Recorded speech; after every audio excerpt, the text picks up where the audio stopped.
शांति, सलाम, सत श्री अकाल, नमस्ते। आज के इस सेशन में हम आप सभी का फिर एक बार स्वागत करते हैं।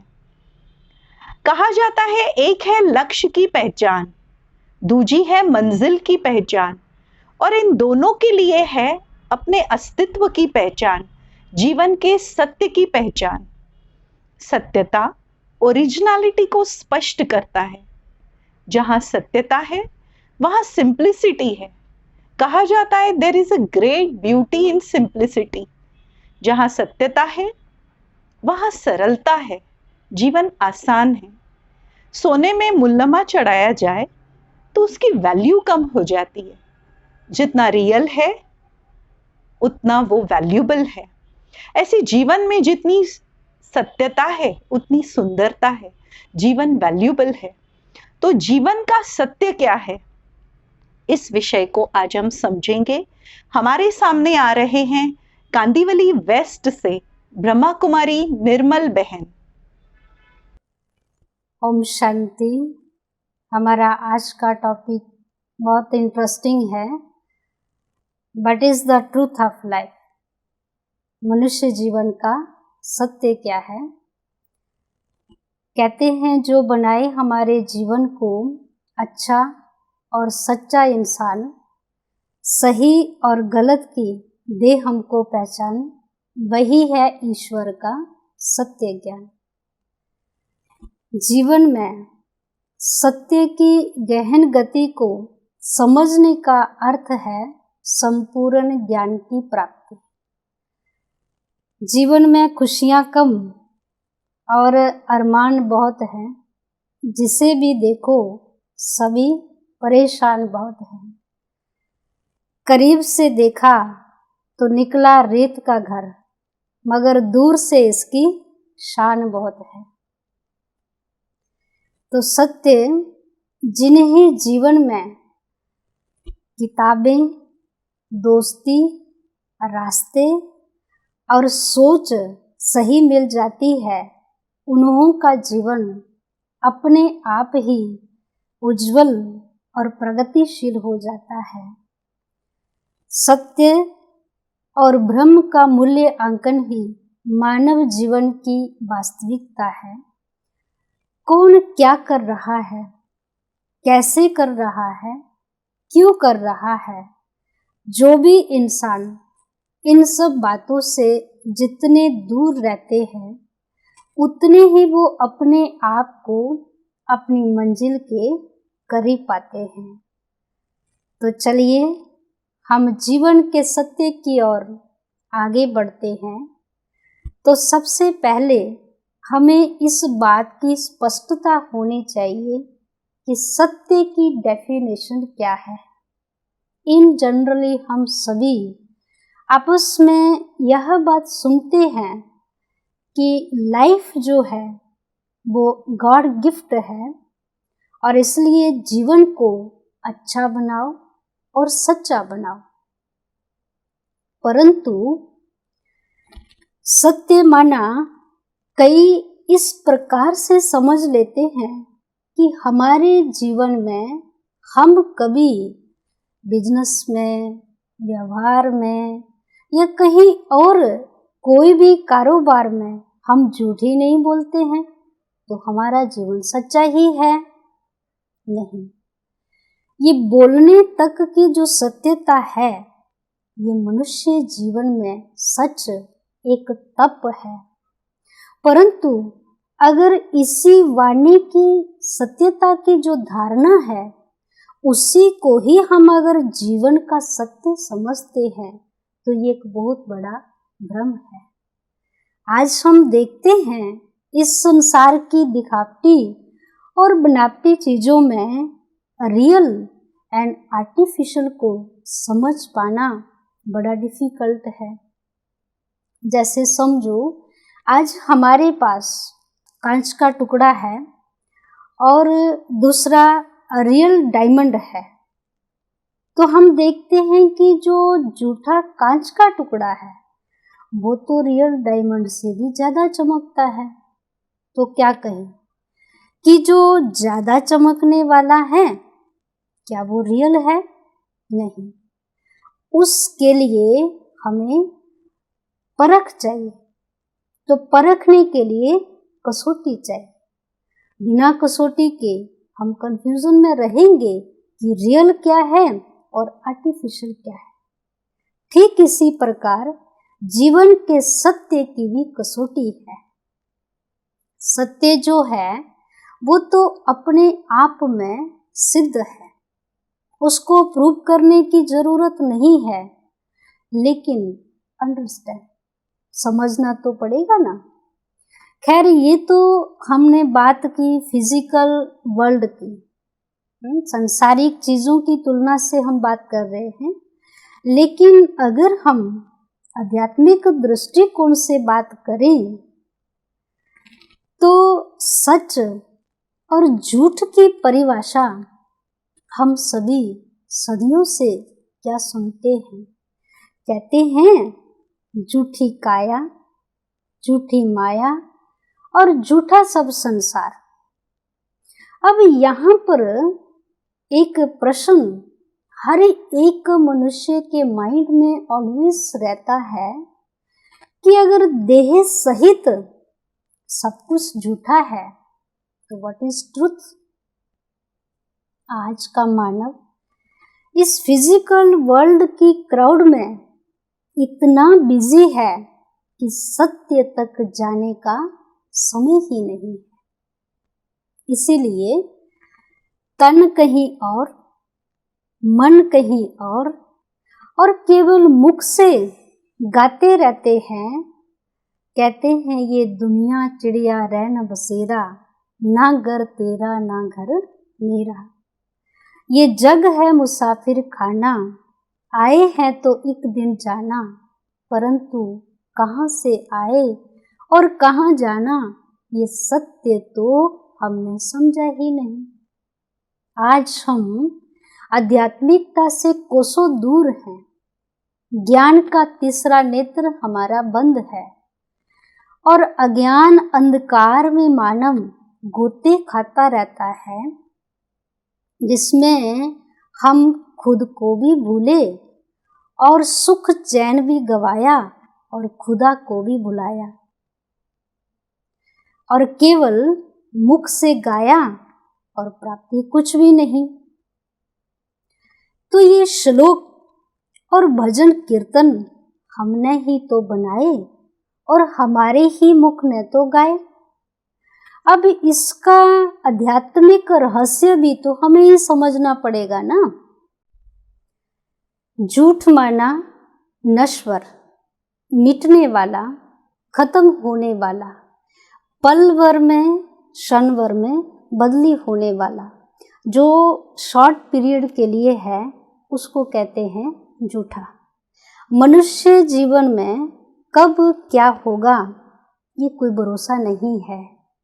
देह सहित सब कुछ विनाशी है, इसलिए तो इसको हमने कहा कि ये सब तो झूठा है। और सत्य माना अविनाशी, बी ऑलवेज, फॉर एवर, जो कभी मिटता ही नहीं। अर्थात अविनाशी सत्य जो मनुष्य के साथ चलता है। परंतु यहाँ एक बहुत बड़ा कंफ्यूजन है ह्यूमन लाइफ में, क्योंकि एक तरफ हम कहते हैं कि ये सब कुछ झूठा है और दूसरी तरफ इस नश्वर देह को मानव अपनी वास्तविकता समझ बैठता है और सारा ही जीवन इसी विनाशी शरीर के लिए व्यर्थ गवाता है और अंत में पछताता है। इसीलिए केवल मुख से गाना अर्थात दूसरों को सुनाना, इससे जीवन सच्चा नहीं बनता। जो आध्यात्मिकता है वो जीवन के सत्य को उजागर करती है और वो सत्य तो यह है कि हम ये विनाशी शरीर नहीं लेकिन अविनाशी आत्मा है। और आत्मा जो है वो एक चैतन्य शक्ति है, इस शरीर की मालिक। ये शरीर मात्र एक साधन है, just like car and soul is driver. इसलिए भक्ति में ये गायन है कि प्रकृति के बीच चमकता है सितारा और सबको लगता है प्यारा। अर्थात आत्मा जो शरीर की मालिक है, जब वो शरीर से निकल जाती है तो ये शरीर मीनिंगलेस हो जाता है। इसीलिए या तो इसको दफनाते हैं या तो इसको जलाते हैं। अब इस शरीर की कोई वैल्यू नहीं। जो वैल्यूएबल हीरा था वो तो इस शरीर से निकल गया। तो आत्मा की मुसाफरी केवल एक जन्म की नहीं है, अनेक जन्मों से आत्मा मुसाफरी जीवन यात्रा की करती आई है और करती रहेगी। इसलिए कहा कि अविनाशी जो कल भी था और आज भी है और कल भी होगा, वो सत्य है। और आत्मा में ही मन, बुद्धि और संस्कार हैं और यही कर्म और संस्कार आत्मा अपने साथ लेकर जाती है। वास्तव में मनुष्य जीवन की प्रॉपर्टी संस्कार और कर्म है। परंतु दुखद बात मनुष्य जीवन की ये है कि जो हमारे साथ चलना है उसका हम कभी सुधार नहीं करते और जो छूट जाने वाला है जीवन भर उसी का संग्रह करते। जो चला जाता है वो वापिस लौट के नहीं आता और जो यहाँ छूट जाता है वो आगे की मुसाफरी में काम नहीं आता। इसलिए अगर जीवन को श्रेष्ठ बनाना है, सुखदायी बनाना है, शांतिमय बनाना है तो श्रेष्ठ कर्म और श्रेष्ठ संस्कारों का रिजर्वेशन जरूरी है। इस पर मुझे एक बहुत सुंदर प्रसंग प्रेरणादायी याद आता है। तो कहते हैं कि एक बार एक गांव में एक इकलौता बेटा और उसकी बुजुर्ग माँ रहती थी और अचानक कोई कारणवश उस बुजुर्ग माता के पुत्र की मृत्यु हो गई और वो माता बहुत हताश, निराश, दुखी और सबको ये कहती कि कोई मुझे मेरा बेटा वापिस लौटा दे, कोई मेरे पुत्र को फिर से वापिस मेरे पास ला दे, कोई उसको जिंदा कर दे। सबको यही कहती थी और ऐसे ही कहते कहते सबके आगे उसकी एक ही बात होती थी। और एक बार उस गांव के अंदर महात्मा बुद्ध जी आए और किसी ने कहा कि माता जी आप बुद्ध जी के पास जाइए और आप बीती सुनाइए, हो सकता आपके दुख का कोई हल मिल जाए। तो वो माता जी दुखी और हताश मन से एक उम्मीद की किरण लेकर वो बुद्ध जी के पास गई और जाते ही चिल्लाती रोती और खूब अपने दुख का वर्णन करते हुए महात्मा बुद्ध जी को कहती, मुझे मेरा बेटा लौटा दो। बुद्ध जी ने उस बुजुर्ग माता जी को जीवन के सत्य का ज्ञान देना शुरू किया, परंतु वो माता जी समझने को तैयार नहीं। बुद्ध जी बहुत युक्ति से इस बात का विचार करने लगे कि इस समय ये पुत्र मोह में कुछ भी सुनने को तैयार नहीं है। तो उन्होंने युक्ति रची कि कैसे इसको सत्य का ज्ञान दिया जाए। तो उन्होंने कहा, बहन मैं आपके पुत्र को जिंदा कर सकता हूँ, परंतु एक शर्त है। तो माता जी ने कहा, जरूर मैं वो शर्त पूर्ण करूँगी, आप कहिए।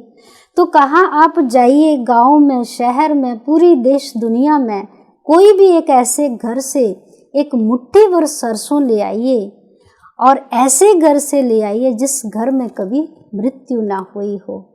तो माता ये चल पड़ी और पहले तो वो पूरे गांव में गई और घर घर जा कर के कहती कि मुझे एक मुट्ठी भर सरसों चाहिए, परंतु क्या आपके घर में कभी मृत्यु नहीं हुई है, तो सभी उसको यही कहते कि हमारे घर में मृत्यु हुई है। जितने भी घरों में वो गई, पूरे गांव में, पूरे शहर में, उसको कोई ऐसा घर नहीं मिला जहाँ किसी की मृत्यु नहीं हुई थी। आखिर उस माता जी को सत्य का ज्ञान हो चुका था और वो वापिस बुद्ध जी के पास आए। अब उसके चेहरे पर वो हताशा, वो निराशा, वो दुख नहीं था, लेकिन एक सत्य और एक ज्ञान और एक समझ की रोशनी थी। और आके कहती है कि बुद्ध जी, मुझे ऐसा कोई घर नहीं मिला जिस घर में किसी की मृत्यु नहीं हुई हो। अब बुद्ध जी समझ चुके कि माता जी को सत्य का बोध हो चुका है। अर्थात जीवन का सत्य तो यही है, जीवन का सार तो यही है कि एक ना एक दिन ये दुनिया, ये संसार, ये देह, ये भौतिक, ये सब कुछ हमें छोड़ना है। केवल आत्मा अविनाशी चोला बदली करके दूसरा धारण करती है। आत्मा सत्य और आत्मा का जो रचयिता परमात्मा है वो भी सत्य है। तो जब आत्मा उस सत्यम शिवम सुंदरम परमात्मा के साथ जुड़ जाती है तो जन्म जन्मांतर के पापों का बोझ आत्मा का उतर जाता है और जीवन यात्रा सफल हो जाती है। मरना एक दिन अवश्य है, परंतु साथ चलना कुछ नहीं है। याद रखिए, जो करेगा सो भरेगा।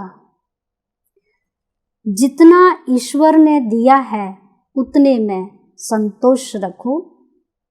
अर्थात ईश्वर जो है वो मेरे बिना भी ईश्वर ही है, परंतु मैं ईश्वर के बिना कुछ भी नहीं। इसीलिए जीवन की सत्यता, जीवन का सार और मनुष्य लाइफ की सफलता यही है, श्रेष्ठ कर्म और श्रेष्ठ संस्कार। ओम शांति। धन्यवाद। निर्मल बहन ने आज हमें कितनी वैरायटी बातें सुनाई कि सच एक तप है। उन्होंने कहा कि हमारे अंदर एक वैल्यूबल शक्ति है जिसको आध्यात्मिक भाषा में हम आत्मा कहते हैं, जो लाइट है, ज्योति बिंदु स्वरूप है। यही हमारी ओरिजिनल आइडेंटिटी है। जब इस वास्तविकता को हम महसूस कर लेते हैं, समझ जाते हैं, तो हमारे अंदर कंट्रोलिंग पावर आ जाती है। हम अपनी वास्तविकता को समझ पाते हैं। तो चलिए आज से ये प्रैक्टिस करेंगे कि मैं एक पावरफुल सोल हूं, एक प्योर सोल हूं। इस शरीर पर मेरा नियंत्रण है, मन बुद्धि पर मेरा नियंत्रण है, शरीर की हर कर्मेंद्रियों पर मेरा नियंत्रण है। और यही सत्य है, इसको हमें महसूस करना है। जब ऐसी सत्यता को हम महसूस करते हैं तो लाइफ सुंदर बन जाती है। जहां सत्यता है वहां सुंदरता है, पवित्रता है, और वहां परमात्मा समीप है। हमारा कल का बहुत ही महत्वपूर्ण विषय है कंपेनियन ऑफ गॉड। तो मिलेंगे कल रिचार्ज योरसेल्फ में। बने रहिएगा हमारे साथ। तो कल तक के लिए ओम शांति।